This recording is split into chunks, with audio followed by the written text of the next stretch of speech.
जो बच्चे हम लोग के यहाँ हैं उनके खेल कूद की व्यवस्था की गई है और उनके लैब से लेकर सारे जो टेक्निकल चीज़ होते हैं उसकी व्यवस्था की गई है। और पठन पाठन के बाद उनके जॉब प्लेसमेंट की व्यवस्था वो भी हम लोग के विभाग के द्वारा लगातार की जा रही है। जो हमारा तारामंडल है वो पूरे हिंदुस्तान में सबसे उत्कृष्ट तारामंडल उसको कह सकते हैं। उस तारामंडल में आप चले जाए, आज स्थिति ये है वहाँ पे सीटें खाली नहीं मिल रही हैं, इतनी अच्छी वहाँ की व्यवस्था हो गई है। और उसके अलावा जो हमारा साइंस सिटी है वो लगभग 80% के आसपास में कंप्लीटेशन उसका हो चुका है और हम उम्मीद करते हैं कि बहुत शीघ्र उसका भी कार्य हम लोग कंप्लीट कर लेंगे। उपस्थित विभाग के सभी अधिकारीगण, प्रिंट मीडिया, मल्टीमीडिया के सभी साथीगण, आज हम लोगों के विभाग की तरफ से ये प्रेस कॉन्फ्रेंस रखा गया है जिसमें हम लोग अपने विभाग के उपलब्धियों को बताने जा रहे हैं।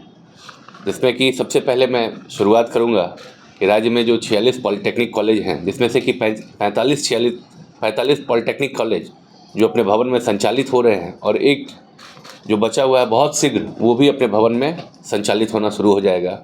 उसके अलावा इंजीनियरिंग कॉलेज में लगातार पाठ्यक्रम के कार्य शुरू हो गए हैं और जितने भी भवन हैं जितने भी कॉलेज हैं वो सभी अपने भवन में संचालित हो रहे हैं। 2020-21 तक में तकरीबन 16 कॉलेज अपने भवन में संचालित हो रहे थे और आज के दिन में सभी अपने भवन में संचालित हो रहे हैं और अच्छे पाठ्यक्रम के साथ सभी में पढ़ाई पठन पाठन की व्यवस्था की गई है, फैकल्टीज़ की व्यवस्था की गई है। जो बच्चे हम लोग के यहाँ हैं उनके खेल कूद की व्यवस्था की गई है और उनके लैब से लेकर सारे जो टेक्निकल चीज़ होते हैं उसकी व्यवस्था की गई है।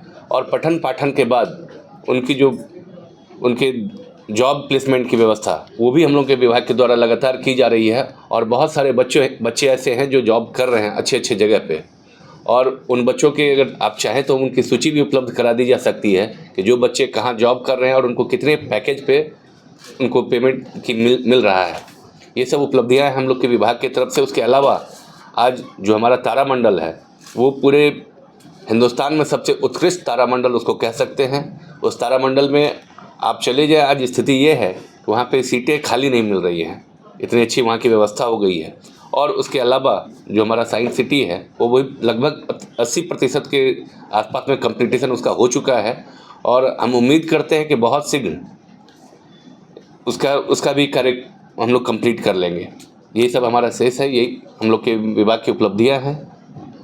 और अगर कुछ आप जानना चाहें तो हमारे पास प्रेस नोट है। लिटरल एंट्री जो हुई है उसमें आरक्षण का पालन किया गया क्या है सर? बिल्कुल पालन किया गया है, लिटरल एंट्री में आरक्षण का पालन किया गया है। और क्या सर वो जरा अनंत बाबू इस पर जितने भी नामांकन हमारे यहाँ होते हैं वो सभी में आरक्षण के नियम का पालन किया जाता है, चाहे वो लैटरल एंट्री हो या रेगुलर एंट्री हो।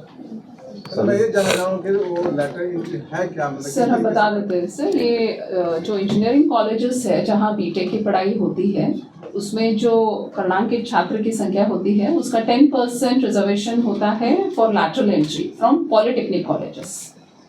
एंड जो डिप्लोमा यानी पॉलिटेक्निक कॉलेजेस में जो पढ़ाई होती है उसमें 10% लैटरल एंट्री होता है IITI के बच्चों के।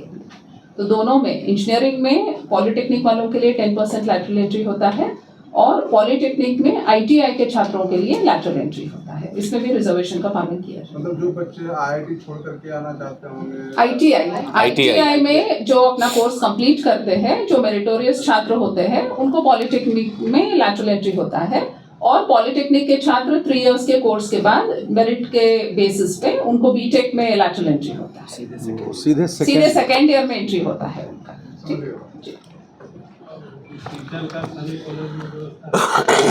थर्ड सेमेस्टर सर कुछ इश्यूज है सर, हम बता दें। हाँ बता दीजिए।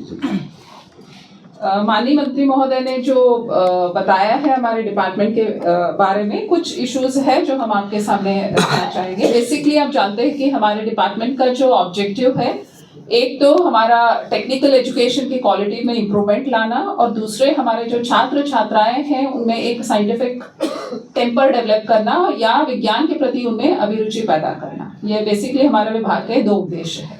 और 7 निश्चय के तहत 7 निश्चय 1 और 7 निश्चय 2 दोनों में विभाग में कार्य किया गया है। 7 निश्चय 1 में जैसे सर ने बताया 38 हमारे इंजीनियरिंग कॉलेजेस है हर जिला में, सभी का अपना बिल्डिंग बन चुका है और अपने बिल्डिंग में ये कार्यरत भी है। और हमारे 46 पॉलिटेक्निक कॉलेजेस हैं, 45 अपने बिल्डिंग में चल रहे हैं और जो एक बचा हुआ है वो भी बहुत जल्द अपने बिल्डिंग से काम करना शुरू कर देगा।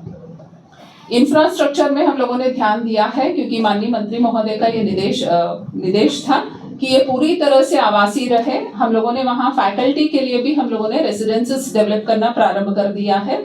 जहाँ पे रेसिडेंसेस अब कम पड़ रहे हैं वहाँ पे अतिरिक्त रेसिडेंसेस के लिए भी हम लोग काम कर रहे हैं।